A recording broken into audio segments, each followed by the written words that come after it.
I have been writing web applications for a long time. I started just writing DOM stuff, and then I moved on to jQuery, and I worked in Angular 1 for a while, and then on to React. Did that for quite a while. Then I did a little bit of Angular 2, then back to React, then a little bit of Angular 6, back to React, on to Vue, back to React. And so after all of this, for a new framework to be something that I'm interested in, there's got to be something really unique and fundamentally different about it, and that is Svelte. So I have a URL up here to where you can find my slides. Just go to my GitHub. It's Volkmann, and there's a repo called Talks. In there, you'll find a Svelte directory where you'll have all of these slides. If you're the kind of person that really doesn't like presentations that have a lot of text, you will hate this talk. Because I'm trying to give you enough information that when you leave, you can go back and look at these slides and refresh your memory and actually get started using this. So Svelte is an alternative to the popular frameworks today. And as they said, this is a compiler. And so it's compiling your Svelte code down to a JavaScript bundle. It is implemented itself in TypeScript. And so you write your components in files with an extension of .svelte. And Svelte doesn't have any runtime dependencies. It's all dev dependencies because the compiler is pulling all of this together when it builds the bundle for you. And a big part of this is that it does not use a virtual DOM like React and Vue. And there's a talk that Rich Harris gave. He's the person that created Svelte. He goes into great detail about why a virtual DOM is maybe not such a good idea. And I'll give you a link to that talk near the end. So Rich worked at the Guardian newspaper, and then he switched to the New York Times, and so he does interactive graphics work there, and he really has to develop things quickly, and it's very important that things load fast in a browser, and so a lot of that drove his design of Svelte. He's done a lot of things before this that were notable. He created another framework called Reactive that is still in use at the Guardian somewhat, and so he has experience in this area. He also created the roll-up module bundler that is an alternative to using things like Webpack or Parcel. Some of you may be familiar with a podcast called Syntax that's hosted by Wes Boss and Scott Talinsky. Scott Talinsky recently got really interested in Svelte, and he's created a Svelte for Beginners video tutorial. And here's just a bunch of quotes for him. I won't read all this, but one of them, "I can't believe what we're able to accomplish with so little code." And I'm going to show you that right now. We're going to have to suffer through yet another to-do app, but that's all I have time for in 25 minutes. But I still think there's really instructive things to see in the Svelte implementation of a to-do app. And so you can find the code at the URL that's up there. And basically what I want to do here is that there's a place where a user can type in the text for a new to-do that they want to create, and they can click an add button or just hit the enter key. And then all their to-dos are displayed at the bottom. And if you check one, the text changes to gray, and there's a line through it to show that it's completed. And if you click Archive Completed, you're just clearing out the ones that are checked. And up at the top, it tells you how many total to-dos there are, and of those, how many are yet to be done, the one of two remaining. And so to kick this off, we have the main JS file, and there I want to pull in the one component that represents the entire app, and for me, that's the to-do list component. And I'm telling it where I want to render that. I want to render it in the body of the document, and then I make that my default export. So you don't actually have to write this file. When you set up a new Svelte app, it'll give you this file, and you can modify it if you'd like. But now what I want to do is move on to the two components we'll see here. The first one is the to-do component, which is the part with the red box around it. So we'll look at a component that just gives us a list item that has a checkbox, the text of the to-do, and then a button to delete it. And then the to-do list component, which bundles everything together. And so here is just the to-do component. And this is kind of a dumb component. It allows you to check something, but it doesn't know what to do when you check it. It's just going to send out an event, and hopefully the parent is listening for that and handles what to do when you toggle that checkbox. And the same for the delete button. It doesn't know how to delete the to-do. So I start off with pulling in this thing called Create Event Dispatcher, and you see that I use that on line 4 to create this dispatcher. I'm also pulling in a transition that is called fade. There's a big emphasis in Svelte on making it really easy to do simple animations, and I'm going to do that here. I want to make it so that when a list item gets added, it will fade into view, and when it's removed, because I've deleted it, it will fade out of view. And so it's really simple to do that. And then on line 5, you see something kind of magical, export let to do. Remember that because Svelte is a compiler, it can interpret this code however it chooses. And there are two special things in Svelte where they take a bit of valid JavaScript syntax and say, in Svelte, this is what that means.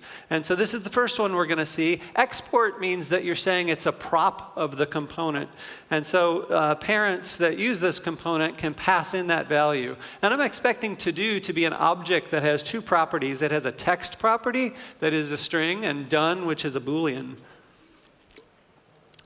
So you see I've got that script section at the top, and then I have a style tag. Both of those are optional. It's possible to have a component that is just a chunk of HTML, and you can throw that at the bottom, any HTML you want. The styling here is just to make it so that if I check one of the to-dos, it's going to get the line through it, and the text is going to change to gray. And you see that the class name is done-true. I'm just going to use the fact that I have the Boolean telling me whether it's done to construct a class name. It'll be either done-true or done-false, and I don't want any special styling for done-false. Then down to the HTML, I've got my list item with transition fade, and that's all I have to say, and I get that animation. Then I've got the checkbox, and is it checked right now? I can tell by the value of todo.done. And then I have an onChange handler, and if that's clicked, I just want to dispatch an event, and I'm going to let the parent component take care of what to do there. Then I've got the text of the to-do with the class done dash and either true or false. And then the text of the to-do, and notice that that's surrounded in curly braces. That's called an interpolation. And I can put any valid JavaScript expression I want there, and it'll show me that value. And then I have the delete button, and if you click that, I'll dispatch a delete event. And again, I'm counting on the parent to know what to do with that. Now, an interesting thing to notice here is that nowhere in this code did I say what the name of this component is, and I don't have to do that. And in fact, I can't. The parent component gets to decide when it imports it what it wants to use for referring to this. And so we see that here. Now we're moving on to the to-do list component. And the next 3 slides are all code in that same file, to-do list.svelte. And so I begin in the script tag by importing my to-do component. And then just a bunch of code. So I want to be able to create new to-dos, and so I have the create to-do function, and I give it text and optionally tell it whether it's already done. I normally wouldn't do that, and so it defaults to false. And then I'm just returning an object that has an ID and the text and the done. And you see how I'm incrementing last ID each time I create one so that they'll have unique IDs. Then I have some variables, and notice that these are top-level variables in my script. They're not variables inside some function. And this is a magical part about Svelte, is that top-level variables are the state of the component if they're referenced down in the HTML at the bottom. And so Svelte is going to keep track of whether I make changes to those, and if I do, it knows it needs to re-render the component with the new values. It just happens automatically.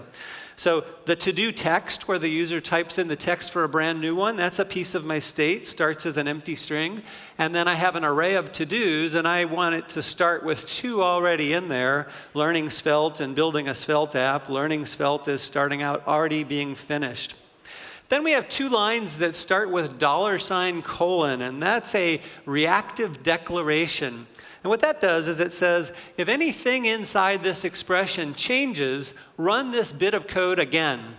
And so for me, if the to-dos change, well, then the number of them has changed. And I'd like to iterate through those and see how many of those are not done yet.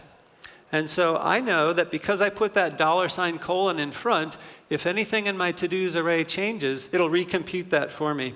Likewise, I want to have that status up at the top that told me 1 of 2 remaining. And so if the to-dos array changes or the uncompleted count changes, I need to recompute that string. And so it's as simple as just putting $:, in front of that. Then I have a bunch of just plain functions. If I want to add a brand new to-do, I know the text for that will already be in the variable to-do text, and so I can create a to-do from that, and then I concatenate that onto my array of to-dos and assign that back. And I'll talk in a bit about why I'm not just using push there. And then I want to clear out the input where the user's typing the text for the to-do, so setting it to an empty string is all I need to do, because that's a piece of my state, and it will re-render this component. If I want to archive the ones that are completed, well, really what I'm doing here is just filtering out the ones that are done, keeping the ones that are not done. I'm not saving them anywhere in this simple example. If I want to delete a to-do, I am given the ID of the one to delete, and I just filter out the ones that are, keep the ones that are not what I want to delete. And if I'm toggling one of them, I get the whole to-do object. I'm grabbing its ID, and then I'm going to create a new array of to-dos where if it's not the one I want to toggle, just keep that object. And if it is the one I want to toggle, I want everything in that object using the spread operator, but I want to change the value of done to the opposite value. So an interesting thing to notice here is that I have no classes. These are just plain JavaScript functions. And you'll see where these are referenced on two slides when we look at the HTML. So here's the CSS for this, and nothing too interesting here. I'm really just trying to make it so that my unordered list doesn't have bullets in front of the list items, and so I'm using CSS to turn off those bullets. So now on to the HTML, the end of this component and the end of the whole app. I've got a heading at the top. Then I'm displaying the status. That was the part that said 1 of 2 remaining. And then I have my archive completed button. If you click it, I want to call the archive completed function back a couple of slides. Then I've got a form where the user can enter the text of a to-do, and they can click that add button. And when that form is submitted, I don't really want to send anything to the server. And so that magical prevent default there is telling it in a very compact way, hey, don't do the normal thing you would do on submitting a form. My input here is using two-way data binding. You see on line 13 the bind colon value, and I'm tying this input to to-do text. So that tells me what to display there now, and if the user types something in the input, it's going to update that variable, which is going to cause this component to re-render because that's a part of its state. Then I have a button for adding. If you click that, I'm going to call add to do, and notice that the button is disabled if you haven't typed anything yet. So that was really easy to set up. Then down at the bottom is my unordered list where I'm going to display all the to-dos, and I'm just iterating through the array of to-dos using that # each. I'll talk about that more in just a bit. So it's iterating through them, and for each one I want to create a to-do component, and I pass it the to-do object, and then here's where I set up that event handling. Remember, the to-do component doesn't know what to do when you toggle the checkbox or when you click the delete button, and here's where I'm telling it. I'm saying, listen for a delete event, or listen for a toggle done event, and when you get those, call the appropriate function and pass it the right data. So what about that markup, that # each that you saw? Well, there's basically 3 approaches you could take for doing this sort of thing, and the different frameworks make different choices here. So in React, when you're using JSX, you're just putting JavaScript expressions inside curly braces. In Angular and Vue, you have framework-specific attributes or props that you add to elements, like ngIf or v-4. In Svelte, though, you don't have that. Instead, you have this mustache-inspired syntax for if statements and each to do iterations, and another one dealing with promises. And the nice thing about these is that they don't require you to introduce an element to be the parent of the things inside. You can have more than one element that you're outputting inside an if without you having to do something like in React where you create a fragment just to be like a placeholder to be the imaginary parent of a bunch of elements. So which of these approaches is good? Well, I want to talk just briefly about the Angular and Vue approach.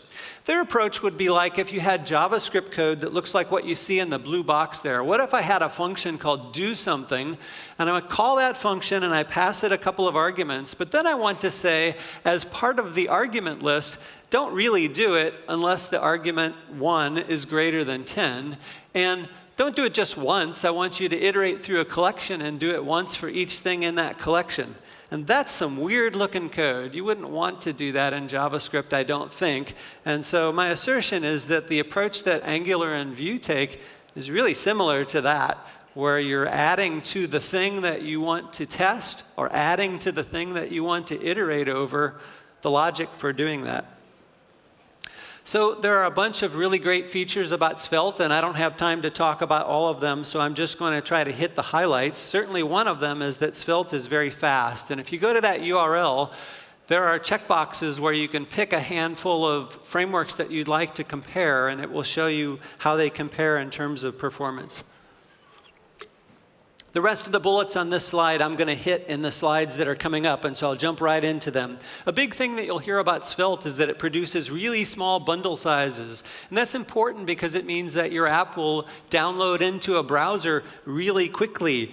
And so it does this by using rollup by default, or you can use Webpack or Parcel if you'd like, and then you just say npm run build, and it bundles the thing for you. If you go to this website about real-world comparison of front-end frameworks, they have benchmarks that compare building an app that's not a simple to-do app, something more significant.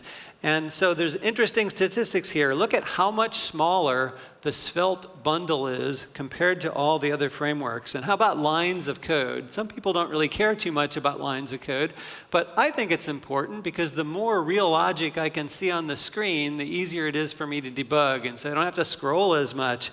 And there are fewer places for bugs to hide. So look how much shorter the same Svelte code is compared to the other frameworks. I like that in Svelte, the way I define a component is just putting some stuff in a source file, and that file is sort of the container of the component. But in other popular frameworks, you have something else. In Angular, a component is described by a class, and in React, it could be either a function or a class, and in Vue, it's an object literal that describes it. All that goes away with Svelte. All I have is a script tag, a style tag, and some HTML in a .svelte file. That's the container for my component. CSS in Svelte is scoped by default, so I don't have to worry that CSS that I add to a component might affect some other component. And it does that by adding a special class to all the elements in the component that are affected by its CSS, and its name is Svelte dash, and then a hash that's generated for that component. Svelte also gives a very clear place to put global CSS that you do want to affect things throughout your app. There's a file called global.css, and it's the obvious place to put that. State management is really easy in Svelte. As I said, top-level variables automatically become the state of your component. And here's just another really simple example. In this component, count is the state that I care about. It starts off at 0, and just the fact that it's a top-level variable made it state of this component. Then I have a function I can call to increment the count, and then down in the HTML, I'm displaying the count, and I have a plus button that you can click, and that calls increment. And that's it. I feel like Svelte has stripped away all the extra stuff that you have to type in the other frameworks, and it makes state management like this really simple. There is one little gotcha here, and that's that you do have to assign a new value to trigger the state change. And so if you just wanted to add something to an array, doing a push doesn't do that. However, you can use concat, which creates a new array, and then assign it back to that state variable. Or you could use the spread operator, creating a new array and assigning it back. Or one last trick, you actually can use push as long as you follow it up by assigning the state variable back to itself, and that's enough to tell Svelte, hey, this thing seems to have changed. We talked about reactive statements with that $; and this is really just valid JavaScript syntax. It's a label whose name happens to be $. And did you know it's not a syntax error to have more than one label with the same name in the same source file? I was surprised to learn that. But Svelte is just taking advantage of this and saying, well, what if we say that if the name of your label is $, it means something special?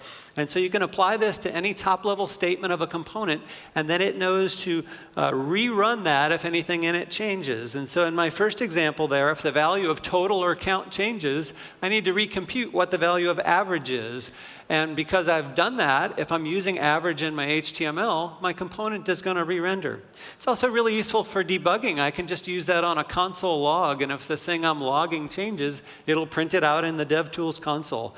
I can add that to a block of code or even to an if statement, and it'll rerun that if anything changes. Stores are a really interesting feature of Svelte. It handles management of state across components, and it's an alternative to passing data using props or context. So you could define this in a file like stores.js, and any of your components can import from it to get to the stores. Or if you want a store that's restricted to just a few components, like the descendants of some parent, you define the store in the parent and then pass it down using either props or a thing called context that's covered later. So there are a bunch of different kinds of stores: readable, writable, derived, where you're combining multiple stores to make a new one, and you can invent custom stores. So let's focus just on the writable kind. It's really easy to create one. You just pull in this writable function, and you call that and pass it the initial value of your store. And it could be a number, a string, a deeply nested object, a function, anything you want. And so you get this store back. And then here I'm showing that I'm defining it in stores.js. And now any of my components can import that, and they now have access to the dog store. And I'll show how to use that in just a bit. I could take this a bit further and say, this is a store whose initial value comes from a REST service. And so I call writable, but I pass it a second argument, which is a function that will be passed a set function. And my job is to do my asynchronous thing and then call set when I get the value. So I'm using the fetch API, calling a REST service. I'm expecting it to give me JSON. I get the JSON out, and then I pass that to the set function. And then if I'd like, I can return another function that will be called when I have nobody subscribed to this store anymore. And so the way this works is that the first component that uses this, it'll trigger it to make that REST call and get the initial value. And then the last component to be removed from the DOM will call this kind of cleanup function. So if I want to use this, well, there's a hard way and there's an easy way. The hard way is that I'm explicitly subscribing to the store, and every time the value changes, it'll call a function to give me the new value, and then I could save it in the state of my component. But then I'm also responsible for unsubscribing when my component is removed, and that's the on-destroy bit there. But the easier way is to just import the store and refer to it with a $sign. And if I do that, it'll automatically subscribe for me and automatically unsubscribe when that component is removed from the DOM. I don't have time to talk about the context bit here, but basically this gives an easy way that you can get data from a parent component down to some descendant. Really super easy. You just get it by name, and this is an example that shows using that. And so there's only a couple of outstanding issues in Svelte. The biggest is that it doesn't have support for TypeScript yet. It is itself implemented in TypeScript, but you can't easily use TypeScript inside a component.